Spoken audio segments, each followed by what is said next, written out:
Gemini, this is your tarot reading for the month of November. Most zodiac signs have been about finances, and I can't see that yours is. There's a lot of ups and downs in it, which is typical of how things are right now. I'm not overly concerned, but, you know, there are a lot of ups and downs. The overall energy, which has to be good, is an energy of celebrating something with family and friends, such as a wedding. You know, I mean, it could be anything, to be honest. A new job, it could be anything, but celebration. So that's good, that's positive. Recent past, you've been determined, ruggedly determined, I'd say, to see something through. Maybe things have been moving very slowly. Current energy is that of the Tower. This is a necessary ending. It's abrupt. It might not be pleasant when it happens, but it is absolutely necessary. It's clearing out the old and bringing in the new. Well, that is so characteristic of this year. It's happening many times. In fact, it's going to go on for many years even. So I don't get as uptight about this as I used to. Future, we have the energy of the High Priestess. This is sort of understanding your own psychology, but also everybody else. It's a deeply psychological card. Now, the energy that leads to the outcome, and the outcome is lovely, as is this energy, is that the energy of the Star, which is an energy of hope and rebirth. So a fantastic thing. I think there's a warning here not to overthink, because what would change the outcome, and as I say, I think the outcome's very good, what would change the outcome is the Hermit card. Maybe rejecting materialism, but certainly going inside yourself and looking for answers. And maybe you're like me, you're prone to overthink things, and when you do, you mess them up, don't you? Well, I do. And the outcome is the Queen of Cups, the Queen of Love. Well, we know you're a bit like that anyway, don't we, Gemini? Yeah. Fill your heart full of love, you know. Yeah, some people do abuse you a bit because of it, but you're a very loving type, and that's how you must be.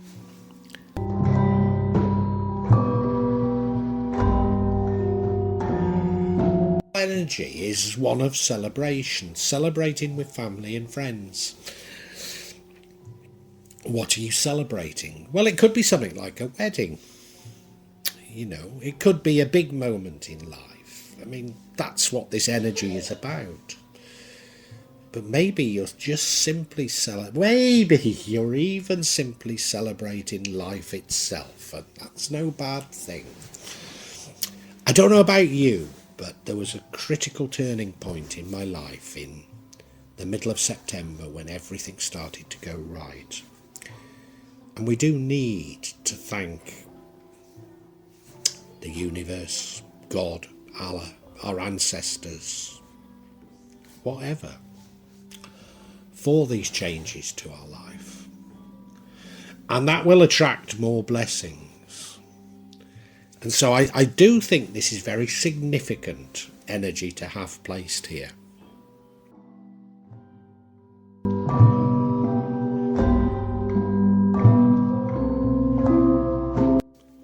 Now, as I say, I had a major turning point in mid-September. A major turning point, and, you know, I'd been doggedly determined to carry on doing what I was doing. I mean, in meditation, I was told, keep going, you're doing the right things. But nothing seemed to be working. It was terribly, terribly slowly. But I had this determination that it would work out, and it does appear to have paid off. Are you the same? We've certainly got this dogged determination in the past. Dogged determination. And things moving slowly. You'll know better than me what that's about.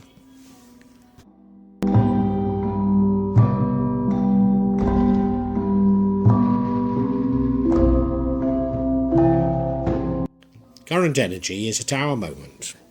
Now, I used to throw my arms up in the air when I saw the tower. But we're going through, well, a number of years, it's not just this year, a number of years unprecedented change. And we're all having tower moments. And the point of a tower moment is to take away what was wrong in our lives so that we have a chance to rebuild with something new. So it could be people. It could be ways of doing things. But what's been happening so much recently is it's more about beliefs. And that is, our beliefs need to change so that we can move on. Now, I don't know what beliefs these are of yours, but we're needing to move on. Do you know, I think it's beliefs about our trajectory. You know, beliefs about how the world is and what's likely to happen.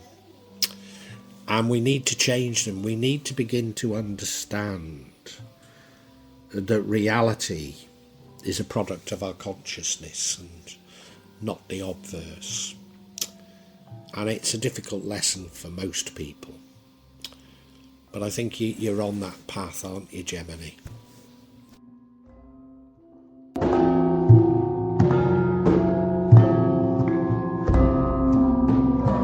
Now, what I think this sort of tower moment brings with it, or this rebuilding following the tower moment brings with it, is a much greater understanding of your own psychology, maybe your own shadow, learning to love yourself, learning to be whole, but also understanding others, understanding the way of the world through a much more psychological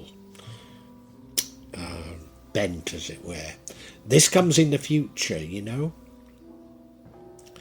and it comes out of love, I believe.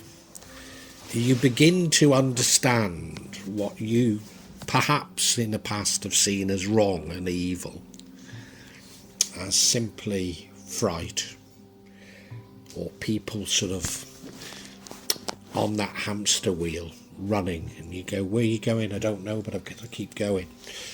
And there's so many people doing things which some of us might consider evil, and they're just doing them routinely, not even thinking.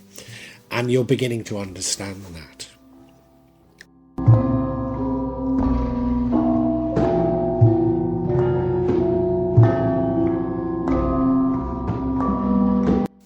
And I think what is so critical to your future, so critical to things progressing well, so critical to you rebuilding your life after this tower, is you being reborn and full of hope.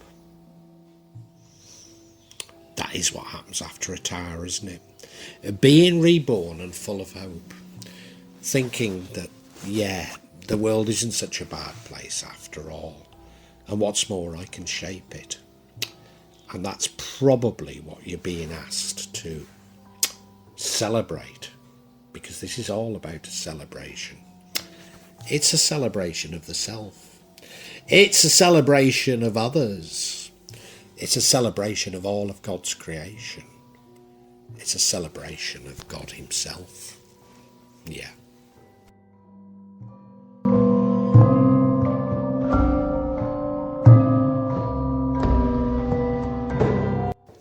Gemini, I think in this respect you're a bit like me. You overthink things, don't you? You get a feeling, you know, like you're full of hope, you know? Full of hope and rebirth. You overanalyze it. You go inside yourself looking for answers and saying, does it really mean this? Does it really mean that? You know, why did this happen like that? Why did that happen? Thinking of me and what I've been through recently, this fiasco with my pensions. Overanalyzing it. I don't need to overanalyze it. Just rejoice that this dystopian nightmare is over, you know. There's no need to understand it. You'll only mess it up. just go with the flow, go with a good feeling, and things will get better.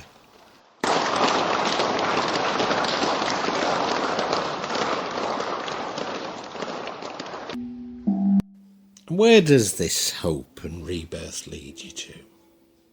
What is this celebration that I'm saying you should have? It's filling your heart full of love. And this is how you manifest. This is how things get better. Fill your heart full of love. Yes, yes. Some people may take advantage of you at times. What the hell? You know, I've spent my life being mistrusting of others, seeing the worst. And it's all come from my mother. I know exactly where it's come from. Oh, you don't want to trust them. Are you sure you're doing the right thing, you know? Well, she died she died 2 years ago. She died 2 years ago, you know. I'm finally at the age of 66, I'm finally putting that shadow from my mother to bed. And yeah, move on in love, and everything's going to be fine for you, Gemini. It really is. We don't need clarity. I can summarize immediately.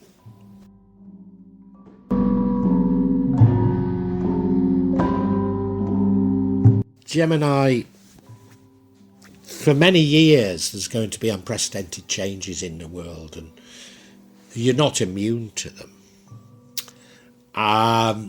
You have in the past had a dogged determination over something. Maybe it was the right thing to do, but it's been moving very slowly. Does that come to an end? Maybe. You see, something definitely comes to an end. I think it's more about your attitudes, and you have to change them. And it's a necessary change. You must embrace this change. But I think you're doing it quite well. You're recognising that you need to be full of hope and rebirth, as it were.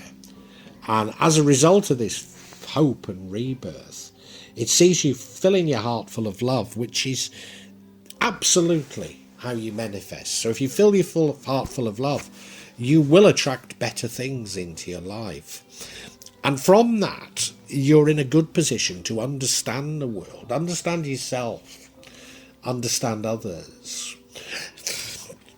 begin to love yourself, begin to love others, begin to love all of God's creation, begin to love God himself. Do take the time to celebrate this. You know, this is a major thing that's going on in your life. It's not flippant. Do take the time to celebrate it and thank whoever you think is responsible for it. And don't mess it up by overthinking. You know, don't try and say, why has this happened? Why is this like this? It's fine to try and understand the psychology of others and be sympathetic towards others. But don't overanalyze things, you know. Be sympathetic to others, love others, but don't look for, conspiracies or whatever it might be. Don't look for these things. You stick with what you know, stick with love, and you'll be fine, and do celebrate that.